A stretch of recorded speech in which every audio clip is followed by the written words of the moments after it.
Yo, what up? Welcome to another episode of the Oakland Warriors podcast. I'm Patrick, flying solo. So, the Warriors are done for the 2023-24 season. They got eliminated in spectacular fashion by the Sacramento Kings in the 9-10 play-in game.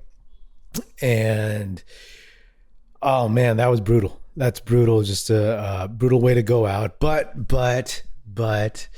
let's be honest, like, it is probably better to get smacked this hard and to lose this badly than, maybe some of the other alternative realities that could have happened. Because if the Warriors had made it close, won a couple games, made it to the playoffs and won a game or two versus the Thunder, then maybe they just do the same thing that they've done before, which is just, fix the team on the fringes and, go from there, right?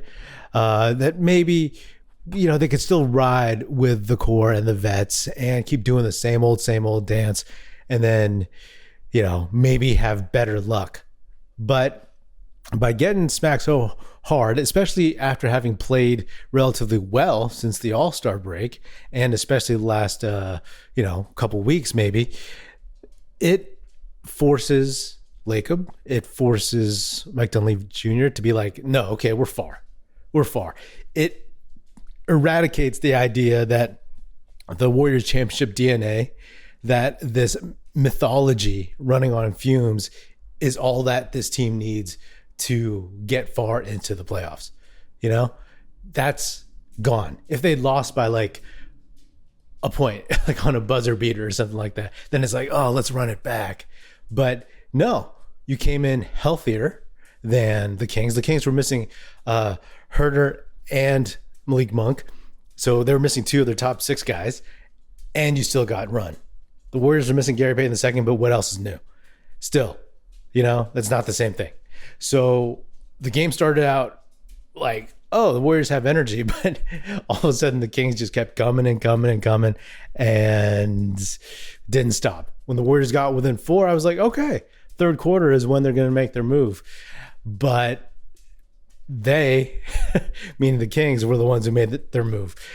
So the Warriors haven't had that third quarter explosion since like Sean Livingston and David West were still on the roster. I said maybe back in January that I had let go of all expectations for this team, that I was just going to maybe enjoy it, enjoy the ride, see how good the young guys can be, especially Kuminga. And he turned out to be pretty good for the most part. His rhythm seemed to be a little off after getting hurt towards the end, but that was satisfying, seeing Trace Jackson Davis get better, seeing Podziemski kind of break out of that rookie slump, get over that rookie wall. Moses Moody, who I'll get to in a bit, like still solid, still deserves way more playing time than he's getting. But, so I guess I kind of expected this. I was like, anything good is just icing on the cake for the season, because the season was it just started off so poorly with so many things, suspensions, just, veterans falling off, etc., bad coaching decisions, all that stuff. So let's just kind of look back at this season. And sometimes I like to ask or think, which Warriors season in Chase Center since they moved over has been the worst season? I mean, maybe rank them, right? There's the one championship season, but if you think about it, every other season they've had there has been bad. And not just like, they didn't win a title, they came up short, but like, no, it's really, really like frustrating and aggravating, right? There was that first year where both Clay and Steph were hurt, and you had Eric Paschall, Jordan Poole, those guys being rookies, Smailagic. That was just kind of a throwaway, right? Kai Bowman dunking was probably a highlight of the season. There was that season, and then there was the following season where, the Warriors had Wiseman, and they lost. eventually to the Lakers and then the Grizzlies in the play-in. And then there was a following year where they won the title. And then last season, Poole gets punched by Draymond. And then this season, hey, as Steve Kerr said at the beginning of this one, like, last year was the aberration or something. And then this year is the rule. Yeah, okay. He might be right that half of that might be right? Like last season might not be the aberration, and last season and this season might actually be the rule. Where did this team go wrong? I mean, you all probably know as well as I do, and I've talked about this a lot, but you could go all the way back. I mean, let's look at this season. It's just this season in and of itself. After last season, the Warriors, their vets were given within reason what they asked for. Steph wanted Draymond back. Kerr wanted Draymond back. So they get Draymond back. Makes basketball sense. They moved Poole to accommodate the personalities and stuff. And then by moving Poole, they get Chris Paul, who supposedly was supposed to going to secure those second unit point guard minutes in terms of locking down fewer turnovers, right? That's Jordan Poole's biggest problem. His herky-jerky, inconsistent, poor defensive, poor ball handling, whatever play. And so the Warriors are looking good, right? 6-2, right? Like it's going, Clay's coming back with a summer of actually playing basketball as opposed to the season before where he had mental blocks about playing pickup because that's how he tore his Achilles. And then you get a healthy Gary Payton II, Steph's best friend to crack up with on the bench. And here you go. Wiggins is back healthy, and Looney is back, and this vaunted lineup of starters. But guess what? 4 of those starters just completely disappear. They bail, right? And for whatever reason, right? Like, it's not been said if Wiggins has a family issue, and if it hasn't been said, then whatever. Like, it's not on the table.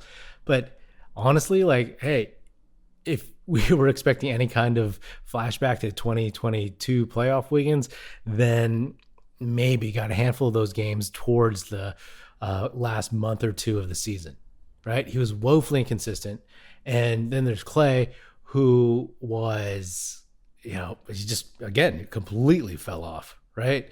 And it was a shock that his shot disappeared. We knew he was a step slower on defense, but at least he could give you some instant offense, but that just wasn't happening. He was forcing it. And then he came back to be pretty solid and surprised a lot of us, myself included, I'll admit it, in the last couple months of the regular season, and then dropped the 0-for-10 dud against the Kings. That's really, really going to hurt. I mean, it sucks, right? Because Clay really, really wants it so badly. And Wiggins, I'm not in the guy's head, but like just by his effort and his reputation over the years, he doesn't. So I would love to just, play mad scientist or whatever and give Clay Wiggins health, right? Can you imagine? Like, I would kill to have Clay be 29 years old and have 2 healthy legs. That would be amazing. I bet you Clay would kill for that. But that being said, he's 34, and where does the future lead to him? It's highly debated, right? Everybody's saying you got to move off of Clay, like you can't pay him, whatever. He's going to get signed by another team. I have no idea. All I know is that there's a lot of emotion after this one amongst Warriors fans and writers and all that jazz. But it takes time to get away from this and then figure out what's next. If Clay gets a deal that's better than what the Warriors offer him, then so be it. Congratulations, man. That's all good. Like the idea that, he didn't spend his whole career in a Warriors jersey if he doesn't want to. If that's not the best decision for him, then fine. I always used to say, like, I could imagine him going to the Lakers. I don't think the Lakers can afford him unless there's some kind of deal or whatever. But regardless, I said I could see him going there because obviously an LA guy, and he'd play for his dad's team. You know what I mean? So I could see that. But like, if there's another team like in Orlando or whomever else that wants to pay him for his veteran leadership and his on again, off again shooting, then so be it. But I think personally, like, I have nothing to base this on, but I just think that the Warriors will keep him somehow. I don't know what that number is, because either way, he is so high variance, like really, like 0 for 10 versus dropping 32, right? So like, he's so high variance that at any given performance next season, if he's on the Warriors, people are going to be like, he's overpaid and then underpaid. You know what I mean? So it's really, really going to be interesting to see how Lacob, Mike Dunleavy Jr., how they go about this whole thing. And I'd love to see Clay stay in a Warriors uniform, but he can't be. I mean, like, this team, like I said, just they run on so much sentimentality. You know what I mean? And people have said, I've seen the name Bill Walsh, like how back in the day on the Niners, he used to just like cut dudes off when he saw that they were slipping. And not that the Warriors have to be that cutthroat, although it's smart. But these guys are different, right? Because of their core togetherness over this dynasty run.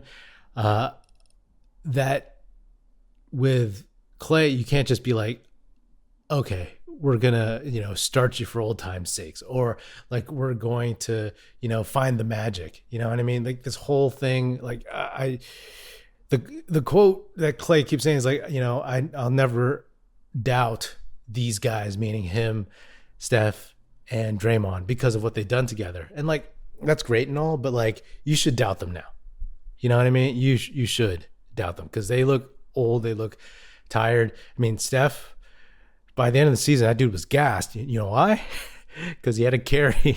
He's the only starter that's been consistently good from the beginning of the season. And he's carried these guys. So put it on those other dudes. I mean, again, I've said this.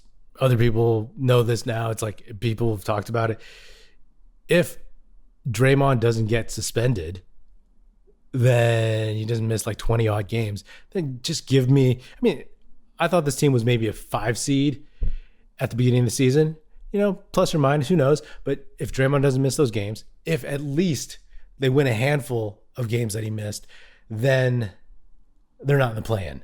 Then they can afford to have a game 1 stinker in a series and then start getting the rhythm, figuring out their opponent, moving forward like that.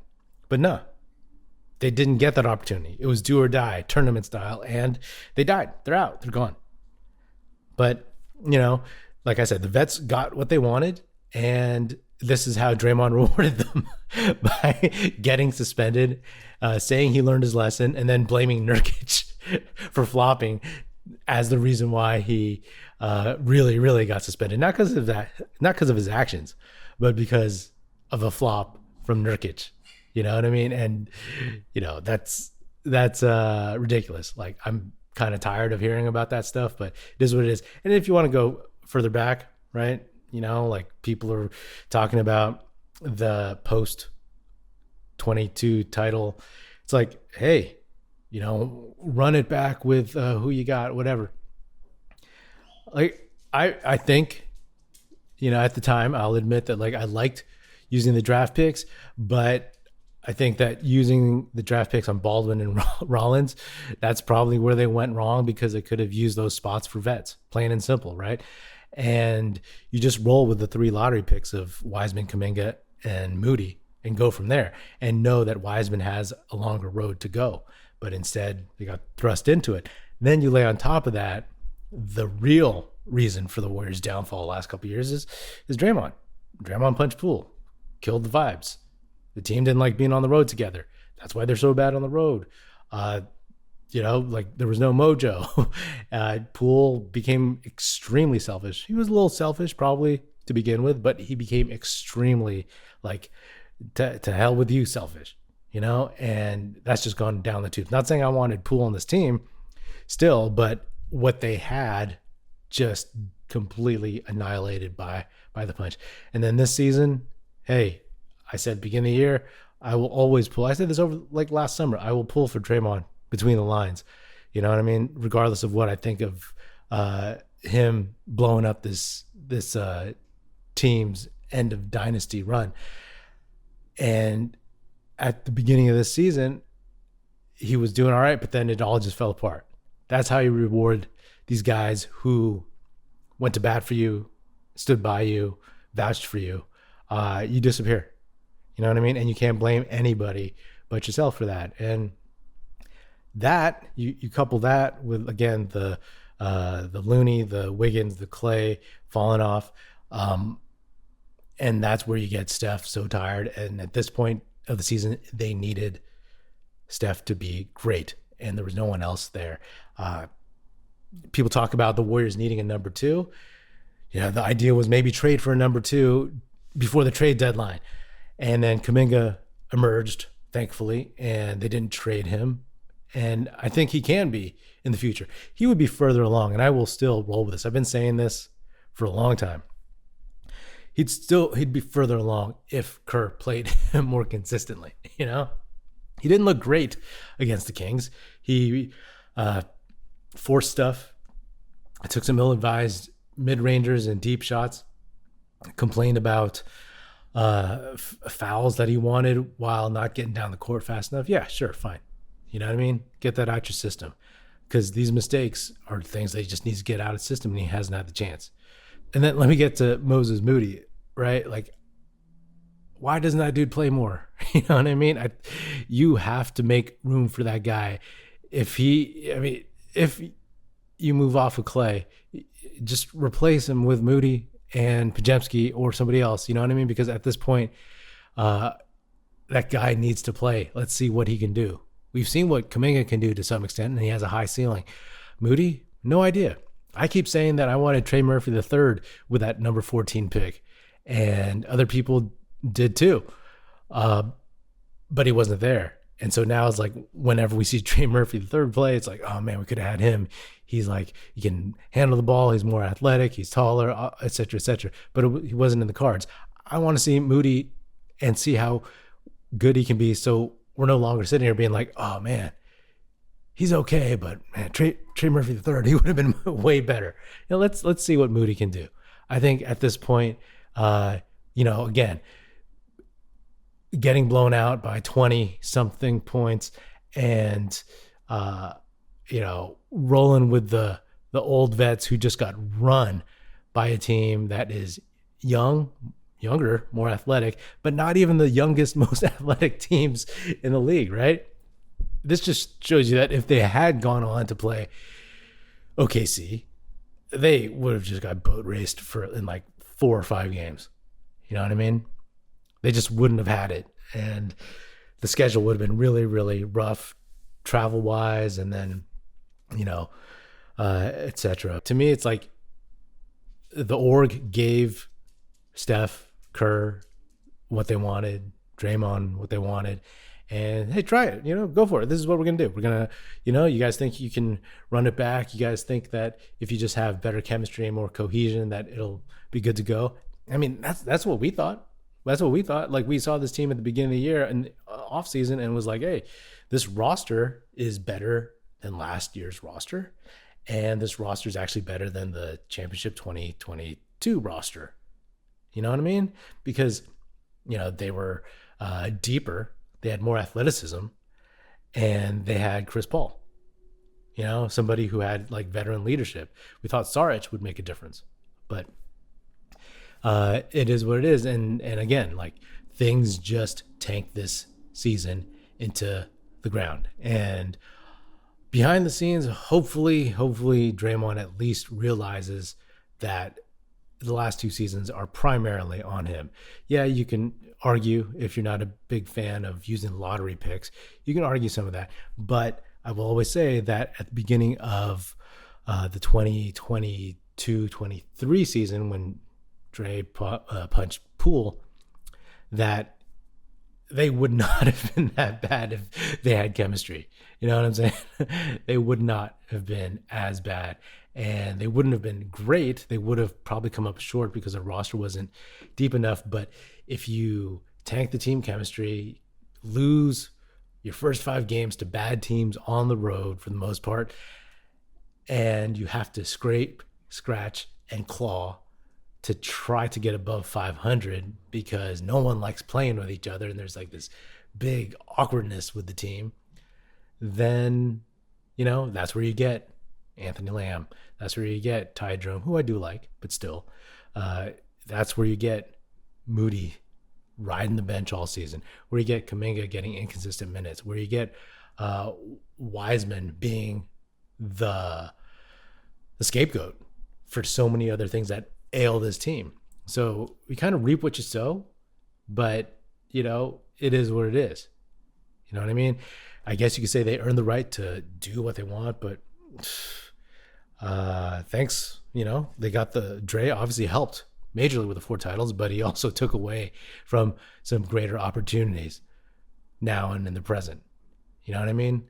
And then there's Gary Payton II. Love that dude. Seems like a good dude. One of everybody's favorite guys for fans and for his teammates and the organization.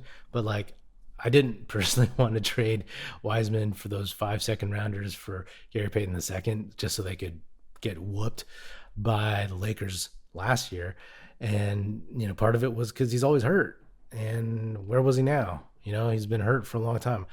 Obviously, it ain't his fault he's always hurt. I'm sure he's doing what he's supposed to do, but it's just the way it is, and he has a player option. He'll probably take it because I don't know if he fits on any other team doing what he does so limitedly for the Warriors, but that's another question mark. So when you look at this roster going forward, I mean, again, this is just all off the top of my head, and maybe I'll have another episode talking more in depth with other guests about this. But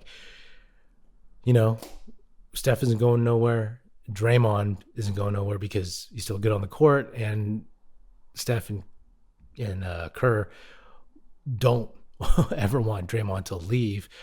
But the thing is, Clay, you got Wiggins, you got Gary Payton II, you got Looney, Chris Paul is probably going to be gone.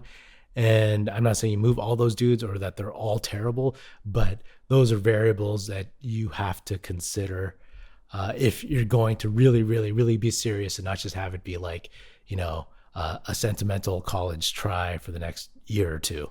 You know what I mean? And then you got Kuminga, you got Moody, you got Podziemski, you got Trace Jackson-Davis. I mean, those guys are all good. Could they be better if they were on a team that, allowed them to play more? I mean, Podziemski played a ton as a rookie, but the other 3 dudes, maybe, but who knows?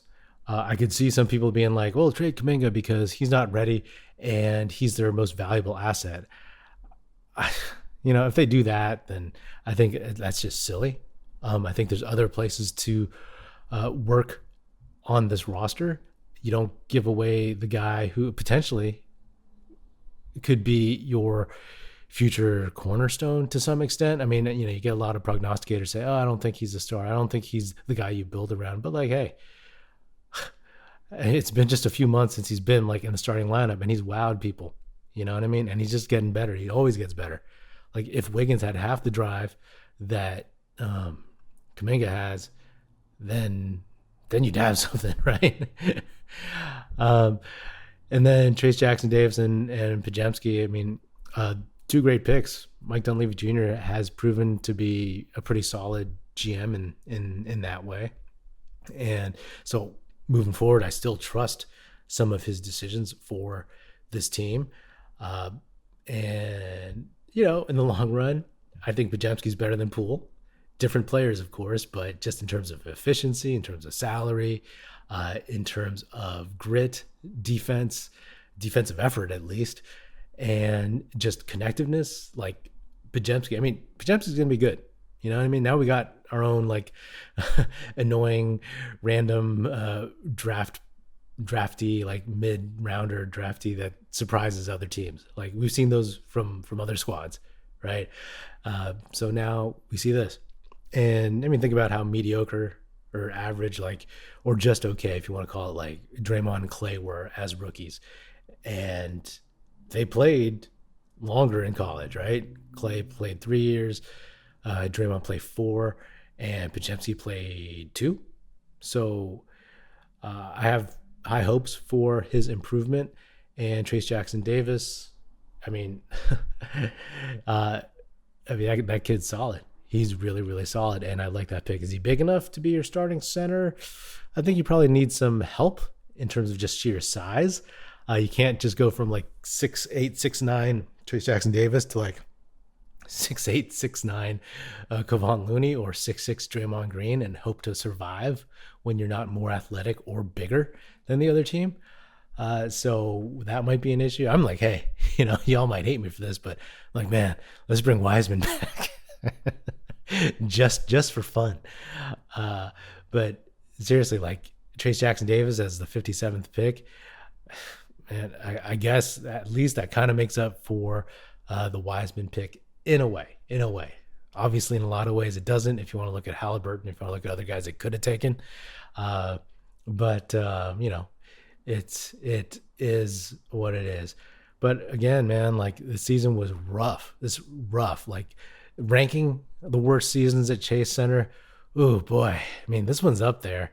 Like, I would have to rank. Man, I would have to rank the Jordan Poole getting punched by Draymond season as the worst season so far. This the second worst. I would say strictly on the basketball court, I would say the Kai Bowman when Steph and Clay were injured season, that was the third worst. And then the COVID no fans attendees lose in the play-in season as the fourth worst season in Chase Center. I rank the Jordan Poole punch season as the worst because like they were coming off a title and Draymond blew that up. Any chance at contending or repeating, blew it up. And then everything just went to hell. Like Warriors fans started arguing about who's to blame and all this other stuff.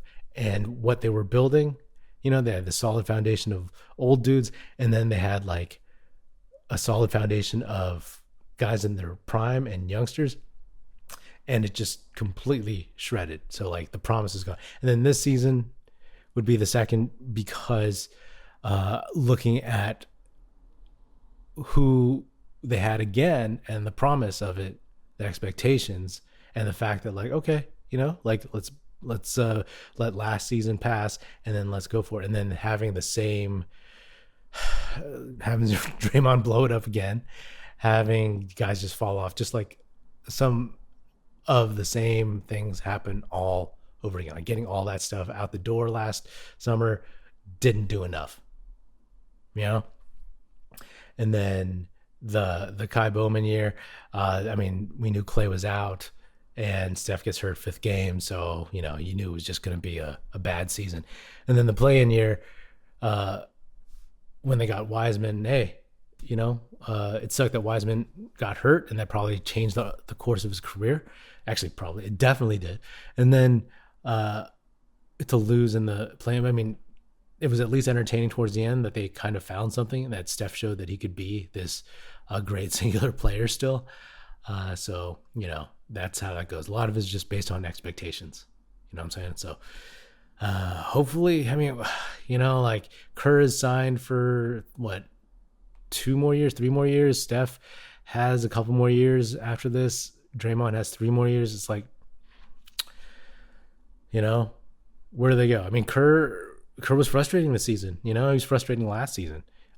Sticking with the vets too long to a fault and then costing them games in that respect, not playing Kuminga until Kuminga spoke up, not playing Trace Jackson Davis until there was an actual opportunity, sticking with Looney too long, all this stuff. You know what I mean? And I know it's not easy, and he's earned a lot of credit with the fan base, but like, you gotta criticize when it's due. And I think he did a mediocre job, because what he's great at, as I've said on past episodes, he's great at is seeing guys like Steph and Clay and coming onto this Warriors team and applying his philosophies that he got from Phil Jackson and Greg Popovich and making that work. What he's not great at is adjusting. What he's not great at is being flexible away from his philosophies, away from what's worked for him. It works really easily when you have a lot of vets and they know what to do, and you have Hall of Famers in their primes.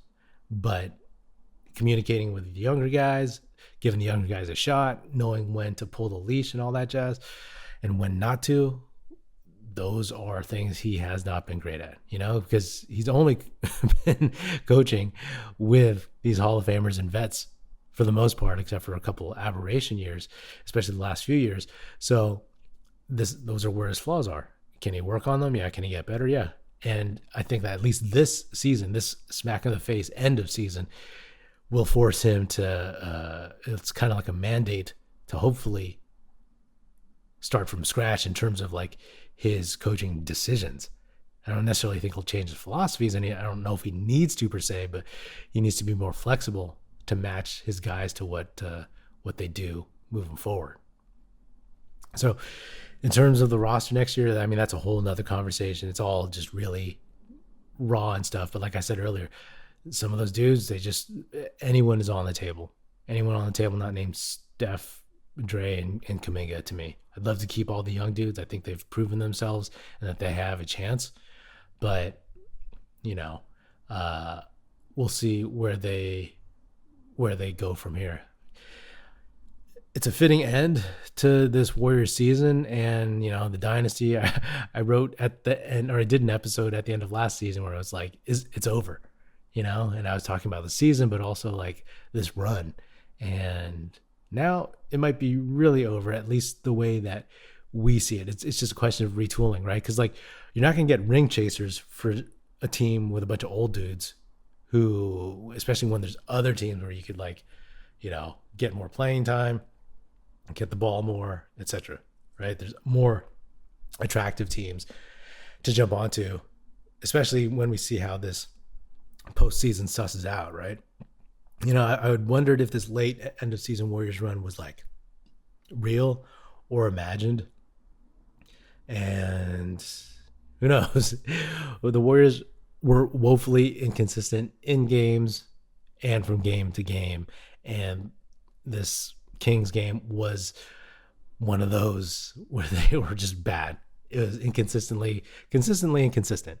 And you roll the dice with this team, and you either get the good version and the bad version, and they got the bad version, especially bad Clay. You know what I mean? I think he'll come back, but it's just a question of how much. Because when you have like a $400 million payroll and only 170, 180 of that is actually like salary, and the rest of it is luxury taxes, and you get no playoff games at home and you don't perform, then it's like, okay, you move on. This season was okay, let's run it back with the vets, fill in some gaps, fix the things from last season, and see how it goes. And it failed gloriously. You know what I mean? Failed gloriously. And you could say like, hey, well, if Draymond doesn't get suspended, obviously that was a reason that I've pointed to. But if you say, oh, like, they're still good. But no, you fool me once. Shame on you. Fool me twice. Shame on me, right? Because last season, it was like last offseason, okay, bring Draymond back, bring the chemistry back, get rid of Poole. Boom. And just like people say, oh, you can't expect Draymond not to get suspended again or not to get ejected again. Then like you go into next season and same thing, you can't expect him not to get suspended.